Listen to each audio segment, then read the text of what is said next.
it's a blow. It's not a knockout punch, but it's certainly something that we didn't want. So I think people, unfortunately, we always look at the result and go and paint a bad picture of the people who won it. We took little notice of their previous game and went back to their last game at the Gabba and watched them play against Essendon, and really should have won. So we knew that they were going to be a formidable opponent, particularly bringing back their players they did. We're covering old ground here, but we got beaten by a better side. But unfortunately, we had opportunities and we didn't take them. No. Just let it go. I'd like to. What can you do? You can't resurrect points. You can't resurrect results. You can't resurrect things that took place. You know, we'd like to have a couple of extra shots on goal that we missed too. But you know, what's happened has happened. Of course you do. I'm not here to hand out games. We are 2 games out of the 8, and the team that any of my team ever fly a white flag, that's a very good indicator that the player group aren't listening to me. There'll be no white flag here. We will be picking our best side to win on a week-to-week basis. That will inevitably expose some players to senior football because we think they're ready. So if you're saying the fork is we play all kids, whoever gets this notion to play all kids and drop senior players has never coached. That's singularly it. And it's a great starting point to start an article. That the simplicity of where your club goes should be get rid of those players and play all your kids. Well, some kids are just not ready to be played. Some of the names that have been bandied around are actually injured. So it's hardly we're going to be playing those. And you don't pick. One thing is absolute certain over my time in football, maybe I've got it wrong after 40 years, is that when you're going to bring a new player into your system, and new being a relatively new player, so let's say a kid that's part of your list, you're never bringing him in without form. Because you're expecting a VFL player without form to come in and play at the top level against a good football side. It will destroy that kid and take him a long time to recover. It's like throwing someone in the deep end and saying, without any swimming lessons, and saying, we'll see you down the other end. It's ludicrous. You've just got to be able to pick your mark and your time when you introduce young players to a senior side, with form first, with a good body that doesn't get smashed and has the mental capacity to cope with the game. They're the 3 criteria before you start introducing new players to your team. So therefore, you pick the side that you think can win. There's not a lot. Not there. You know, the facts are that we drafted. I think we had a very good mix of our draft. We had 3 from other clubs who were all playing. We had 3 7 and 18-year-olds.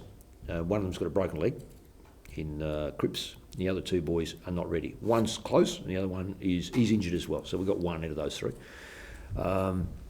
We've got 3 rookies, I think, of which 1 was elevated, so he's getting closer. And on top of Cameron Wood. Now, Cameron Wood could take a place for Ruckman, certainly, but he can't play on the same side as Robbie Warnock. And then we've got 2 Irish kids who've come in, and they are still learning the trade.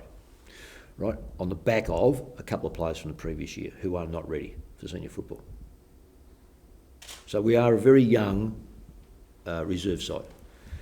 Not saying that they can't play, they're a very young side, and in some instances their bodies aren't ready for AFL football. Some people mature early, some people mature late. So that's where we're at. Jody will be taken into consideration today, see how he trains. I think at his age, we've got to do the right thing by a number of things. One is, has he had the training this week, and how does he pull up? Now, so far, so good. Right, so far, so good. This is our main training session. We have another one tomorrow. Has he had enough football to play a full game of football? Now, that will be answered by our fitness people who will say he's quite capable of playing 100% game time, or he's capable of playing 50% game time. Clearly, anything less than being able to play a fair percentage of game suggests that he either has another training run or another training week, or we ease him in through the VFL to get 50 to 60 to 70% game time, whatever is recommended by the fitness advisor, in this case David Butterford. Oh, I don't know. Do you think he'd be a good option? He's put his hand up for it? I don't know I don't know who has and who hasn't. Andrew's very diligent. Has done his job to a fantastic level. Had some AFL experience working for the AFL. I don't know what the board's looking for. I'm not privy to that, and I don't want to be privy to that. It's a board decision. They may want someone with an accounting background, a legal background, a football background. I don't know. I'm not applying for it, so it doesn't really worry. Why would there be? I'm not even halfway through it. I'm probably 17 months through a 36-month contract. I wouldn't expect it. Yeah, it does. Of course it does. So, I mean, the raw numbers suggest that, 7%? Would it be 7%, I suppose, of your playing list is unavailable. We knew early on that Nick Duigan would be in that position. Heath, we were hoping for the best, and he gave his best shot, as we know. And this thing's come out of the blue. So when I say come out of the blue, it's out of the blue that Josh is no longer part of the mix.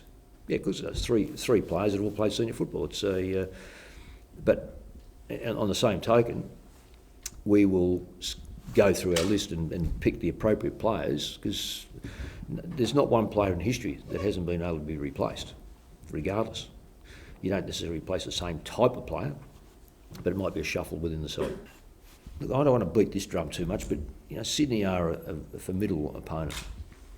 Not many clubs can add a tippet to a list where a side's been in the finals for a record number of years, then add a Franklin, and still have some players that would walk into certain clubs can't get a game. So they're a very, very strong list of players. I have coached a loss of 100 points. So it's not a great feeling, but sometimes you've got to take a deep breath and say, well, my side's not that bad. And Geelong certainly are not a 110-point worse side than Sydney. So we'll take them at their best. He's been patchy. Well, he's been in and out of the side in that time. I think every week shapes your season when you are 4 and 6. Every week. We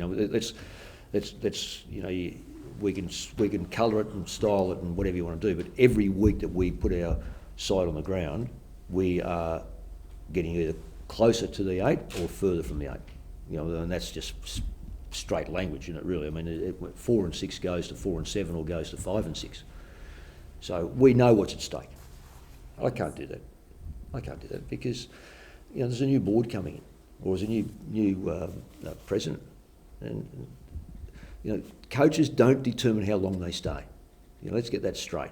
You are principally a servant to the board, and their decision may not be the same decision as you want.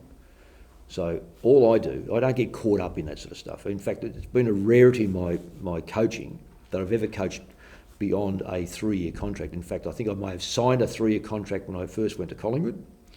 Certainly this is a 3-year contract, so that's the second one. I don't think there's ever been another 3-year contract ever that I've ever had given to me. There's probably a couple of 2-year ones along the way, but basically it's always been a 1-year extension.